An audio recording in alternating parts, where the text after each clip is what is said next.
Hey, come carve a stamp with me. So I am making some, I think 12th century Persian clothing for a dancing performance that we're doing for my historical reenactment group. And after looking at some period examples from some museum collections, I designed the tree design you saw just now and then found an actual crescent moon over a budding flower. So this is supposed to approximate my personal heraldry. So I modified it a little bit and removed the flowers so that they're just buds, and then put this triple moon symbol, which is traditional.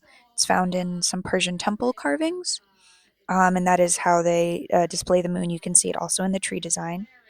Um, I just sketched it onto my linoleum stamp because I'm carving a stamp so I can print my own fabric.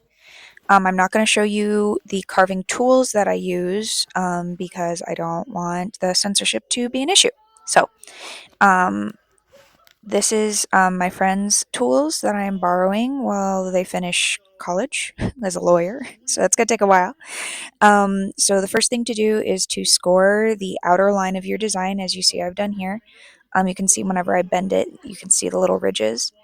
And then I'm going to take a very shallow V carve and just gently follow that so I can have a more visible guideline. Just following where I've already scored the design. You can see I had a little jump here, but that's okay because it's so shallow that the ink will fill it in and it'll print anyways. So I did that all the way around the tree, making sure that I gave myself a little extra room, so that if I need to tighten up the design or fix any shaking, I can do that. And then after I do the shallow scoring, I do a deeper scoring with that same V shaped tool, really digging in there.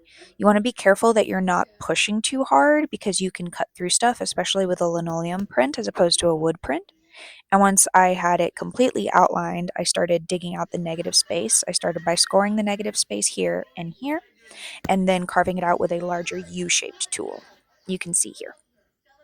The trick with carving your own block prints is that you need to make sure that they're deep enough. Here I'm checking to make sure, and it's still really, really thick, and the raised part of the design is not raised enough. I need to get it much deeper so that the ink doesn't spread and smear.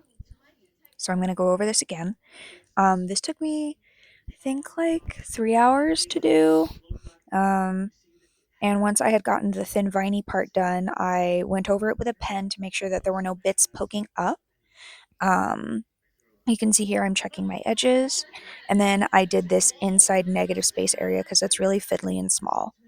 Um, I started by scoring it and gently carving it out, and then digging in a little bit deeper. Getting the triple moon inside the moon was a little difficult, and then I scored out the rest of the negative space as deep as I could without destroying the print. I may have to go a little bit deeper, and it still needs a little bit of work, but my hand was tired, so I decided to take a break and do laundry instead. Anyway, I will keep you posted whenever I start actually printing the block fabric.